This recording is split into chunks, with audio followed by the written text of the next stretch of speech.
پھر وہ اس سے توبہ کرے، لیکن زنا ایک قرض ہے، تو کیا یہ کرنے سے گناہ کے ساتھ وہ قرض بھی معاف ہو جائے؟ زنا قرض نہیں ہے بھائی. جو لوگ کہتے ہیں آپ سے زنا ہوا ہے تو آپ کے گھر میں کسی عورت سے بھی ہوگا، یہ ایسا نہیں ہے، ایسی کوئی بات نہیں ہے. آپ کے گناہ کی سزا اللہ کسی اور کو نہیں دے گا. تو زنا بہت بڑا گناہ ہے، بہت بڑا جرم ہے، لیکن اس کی سزا آپ ہی کو ملے گی. البتہ ایک بات ہے، جو زنا کرنے والا ہے وہ اس کا یہ راز چھپتا نہیں ہے، فاش ہو جاتا ہے، پتہ چل جاتا ہے لوگوں کو. جب لوگوں کو پتہ چلتا ہے تو اولاد کو بھی پتہ چلتا ہے. جب بیٹے بیٹیوں کو پتہ چلے گا نا تو ان کے دل میں باپ کی عزت بھی ختم اور گناہ کی برائی بھی کم ہو جاتی ہے. تو وہ کہتے ہیں ہمارے باپ نے کیا تو ہم نے کیا تو کیا ہو گیا. تو پھر یہ نسلوں میں چلتا ہے، سمجھ رہے ہیں نا. اس لیے میں عورتوں سے کہتا ہوں کہ اگر آپ نے اپنے شوہر کو کسی بے حیائی کے کام میں دیکھا بھی ہے تو اللہ کا واسطہ لوگوں میں گن نہ گاؤ، چھپا دو اس کو. میاں سے بند کمرے میں لڑ لو کہ یہ کام نہ. بعض میاں انٹرنیٹ پر بیہودہ فلمیں دیکھ رہے ہوتے ہیں، عورت کو پتہ چل جاتا ہے میرا میاں یہ کام کرتا ہے، تو پتہ چل گیا بہت برا کر رہا ہے وہ، اس سے کمرے کے اندر ہی لڑو. بچوں تک یہ بات نہ محلے والوں کو نہ بتاؤ، اپنے ابا کو، اپنی بہنوں کو، اپنے بھائیوں کو مت بتاؤ. میاں بیوی ایک دوسرے کا لباس ہے نا، تو لباس کا کام عیب ظاہر کرنا ہوتا ہے، یہ عیب چھپانا ہوتا ہے. تو میاں بیوی جو پرسنل باتیں ایک دوسرے کی جانتے ہیں وہ تھرڈ پرسن نہیں جانتا. تو وہ اللہ ان کے ایک راز اس لیے تھوڑی مطلع کرتے ہیں کہ دنیا کو بتاؤ، بلکہ اس لیے کہ ایک دوسرے کے راز پہ پردہ ڈالو. تو خود لڑو، چھوڑو نہیں اس کو، ٹھیک ہے نا، لڑو کہ بھائی یہ کیا کر رہے ہو، لیکن دنیا کے سامنے اس کو ذلیل مت کرو. وجہ اس کی یہ ہے کہ عورت نے جب اپنے میاں کی برائی کسی کے سامنے، ایک بندے کے سامنے بھی کر لی نا، تو سمجھ لو کہ یہ راز کھل گیا. اب دوسرا نہیں چھپائے گا اس کو، آپ نے نہیں چھپایا، دوسرا کہاں سے؟ وہ چسکے لے لے کے بیان کرے گا. اس کے بعد آپ کی عزت بھی گئی. لوگ کہیں گے اس کی بیوی، یہ فلاں کی بیوی ہے جو فلاں ایسا ہے، آپ کی عزت گئی. دوسرا بچوں تک بھی یہ بات پہنچے گی تو بچے بھی اس برائی میں مبتلا ہو سکتے ہیں. وہ کہیں گے جب ہمارا باپ یہ کرتا تھا تو ہم نے کر لیا تو کیا ہے. سمجھ رہے ہیں؟ کیونکہ باپ کا ایک بڑا احترام ہوتا ہے فطری طور پر. بچوں کے دل میں نا باپ کی اللہ نے عظمت ڈالی ہے، تو بچے بھی بگڑتے ہیں. پھر آپ باپ کو نہیں، اپنے شوہر کو نہیں روگے، بچوں کو روگی بیٹھ کے. کہتے ہیں نا عقل مند عورت وہ ہے جو اپنے شوہر کی برائی پہ پردہ ڈالتی ہے اور ایک شریف آدمی کی بیوی کہلا کے اپنی عزت کرواتی ہے. بے وقوف وہ ہے جو اپنے شوہر کو بدنام کرتی ہے اور پھر ایک برے آدمی کی بیوی کہلا کے اپنے آپ کو بھی بدنام کر دیتی. لوگ کیا کہتے ہیں، عورت کی پہچان تو اس کے شوہر سے ہوتی ہے نا، فلاں کی بیوی.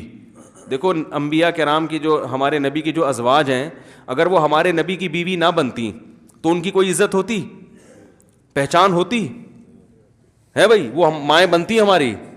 تو عورت کی پہچان میں اس کے شوہر کا بہت بڑا دخل ہوتا ہے. سمجھ رہے کہ نہیں سمجھ رہے؟ تو عورت کو چاہیے اپنے شوہر کی عزت کروائے. میں یہ بھی نہیں کہتا بے لگام چھوڑ دے اس کو، وہ کمرے میں جو مرضی بیٹھ کے کرتا رہے، ایسا نہیں ہو تو بگڑے گا. اور ایسا بگڑتا ہے پھر عورتوں کو، بیوی کو تو لفٹ ہی نہیں کرائے گا. تو چیک کریں اس کا بٹوا بھی چیک کریں. بٹوے تو خیر چیک نہ کریں، موبائل پہ گھسے نہیں اندر ہی، پرائیویسی میں تو دخل اندازی نہیں دینی چاہیے. لیکن جب کسی سے بہت زیادہ ہنس ہنس کے بات کر رہا ہو تو دیکھیں کہ ستار بھائی لکھا ہوا ہے اس نے. تو سوال یہ پیدا ہوتا ہے کہ ستار بھائی سے اتنا ہنس ہنس کے بات آپ کیوں کر رہے تھے؟ ہاں یہ کون ہے، یہ پوچھ رہے ستار بھائی. یعنی سوال یہ پیدا ہوتا ہے، اس طرح سے انکوائری ضرور کریں. سوال یہ پیدا ہوتا ہے، شوہر کو بٹھائیں انکوائری کریں کہ سوال یہ پیدا ہوتا ہے کہ نہ وہ آپ کا باپ ہے، نہ وہ آپ کا بھائی ہے، نہ وہ آپ کا کوئی بچپن کا دوست ہے. اگر ہوتا تو ہمیں پتہ ہوتا، بھائی میاں بیوی کو تو پتہ ہوتا ہے ایک دوسرے کے بچپن کے دوست کون ہیں. تو یہ نیا کون ہے جس سے آپ اتنا ہنس ہنس کے اور ایسے گھنٹوں گھنٹوں آپ کا چہرہ ایک دم لال سرخ ہو جاتا ہے؟ تو اس طرح کی چیزیں ہوتی ہیں جس سے پھر وہ شروع میں ہی پکڑ لیا جائے نا تو وہ رک جاتا ہے. اگر یہ اس کو لڑکیوں سے دوستیوں کی عادت پڑ جائے پھر یہ کنٹرول میں نہیں آتا. پھر وہ بیوی کو تو نو لفٹ. وہ جب رنگ برنگی لڑکیاں اس کی، وہ وسیم کے نام سے، ستار کے نام سے سیو کی ہوئی ہیں اس نے. یہ بڑے ہوشیار ہوتے ہیں آج کل. ایک میں نے واقعہ سنایا تھا نا، ایک لڑکی کی کہیں منگنی ہو گئی، وہ اس نے مجھے خود بتایا، وہ منگیتر سے ملنے گئی ہے، وہ سو رہا تھا، اس کی کمبختی آئی ہوئی تھی وہ، تو منگیتر کی بہنوں نے بتایا سو رہا ہے. یہ ہے جائز نہیں ہے، منگیتر سے ملنا حرام ہے، لیکن آج کل چل رہی ہیں دوستیاں. تو اس نے موبائل اٹھا لیا، اس کا موبائل اٹھا کے دیکھا کہ ان کی تو محترم کے ماشاء اللہ معشوقات کی ایک طویل فہرست، ان کی منگیتروں کی طویل فہرست. تو وہ لڑکی تھی پنجاب کی نا، صحت مند قداور ماشاء اللہ، وہیں سے جوتوں سے اٹھا کے اس کی دنا دن دھنائی لگانا شروع کی، کیونکہ یہ اس کو بولتا تھا میں تمہارے لیے آسمان کے تارے توڑ کے لے آؤں گا، تم ہی ہو میری اور یہ ہو. اس نے تو پورے میسج پڑھ لیا نا ان باکس میں گھس کے. دیکھو نکاح سے پہلے یہ میسج بھی پڑھنے کی میرا خیال ہے گنجائش ہے، کیونکہ جب کسی سے معاملات کر رہے ہو تو دیکھو یہ ہے کیسا، سمجھ رہے ہو نا، کیونکہ معاملے میں تو انکوائری کی جائے گی نا. شادی کرنا کوئی کم معاملہ تو نہیں ہے نا بھائی. کسی کو جب پیسے دے رہے ہو کاروبار کے لیے تو پہلے اس کو آزماؤ تھوڑے پیسے دے کے.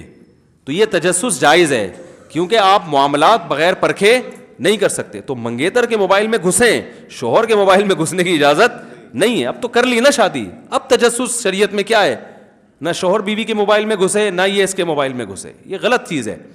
یہ ایک غیر خاندانی لوگوں کی علامت ہوتی ہے، بلا وجہ خام خامے جو ہے نا ایک دوسرے کی پرائیویسی میں گھس. اچھا گمان رکھو بھائی یہ بھی اچھا یہ بھی اچھی، لیکن جب منگنی ہوئی ہے تو اس کو چاہیے تھا گھسے، وہ گھسی تو اس کو اتنے سارے میسج نظر آئے، وہ پتہ نہیں کتنی لڑکیوں کو پٹایا ہوا تھا اس نے. تو وہ تھی ماشاء اللہ پنجاب کی قداور، اس نے وہیں سے اٹھا کے اس کو دنا دن دھنائی کرنا سوتے ہوئے کو. خواب میں اس کو پتہ نہیں کیا آ رہا ہوگا، وہ اٹھا اور معافیا مانگنے لگا، بھائی غلطی ہو گئی بھائی یہ نہیں. وہ پتہ چل گیا وہ رشتہ، پھر مجھ سے ان لوگوں نے مشورے، میں نے کہا چھوڑ دو اس رشتے کو، توڑ دو اس کو. یہ آدمی ابھی سے کم وقت اتنی لڑکیوں سے دوستیاں لگائی ہوئی ہیں، شادی کے بعد کہاں وفا کرے گا. اور وہ لڑکا اتنی معافیاں مانگی اس نے، ان لوگوں کو اطمینان ہو گیا کہ اب یہ انسان کا بچہ بن گیا ہے، اور ان کا ارادہ ہوا اب دوبارہ ہم ہاں کر دیں. پھر اس کو دیکھا کسی لڑکی کے ساتھ بائک پہ گھوم رہا ہے، وہ اتفاق سے شہر میں کسی نے دیکھ کے بتایا. تو ایسے نالائق ہوتے ہیں، معافیا مانگ کے بھی کم بخت نے.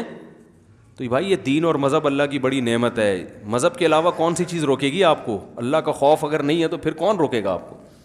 والدہ کی صحت کے لیے دعا ہے، دل سے دعا اللہ تعالیٰ ان کو شفا عطا فرمائے. حضرت ملک سے باہر ہوں، ان کا اپنی زوجہ کے ساتھ، یار یہ ایسے حیا کے خلاف بات جو ہے نا، مسائل تھوڑا سا کھلے عام نہ پوچھا کریں. بچے کا نام میکائل رکھ سکتے ہیں؟ رکھیں بھائی میکائل. ایک صاحب آئے ہمارے یہاں، بڑی بڑی مونچھیں ان کی، ایک دم نا ایک جیسے دہشت ناک ٹائپ کے نہیں ہوتے. ہم نے کہا نام کیا کریں؟ قیامت خان. وہ عجیب مونچھیں، وہ ایسے بڑا قداور. تو ہمارے استاذ نے پوچھا وہ کون آیا بھائی؟ ہم نے کہا قیامت آئی ہے. ہم نے کہا کیا کہہ رہے ہو؟ ہم نے کہا آپ ملیں گے تو پتہ چلے گا واقعی قیامت ہے.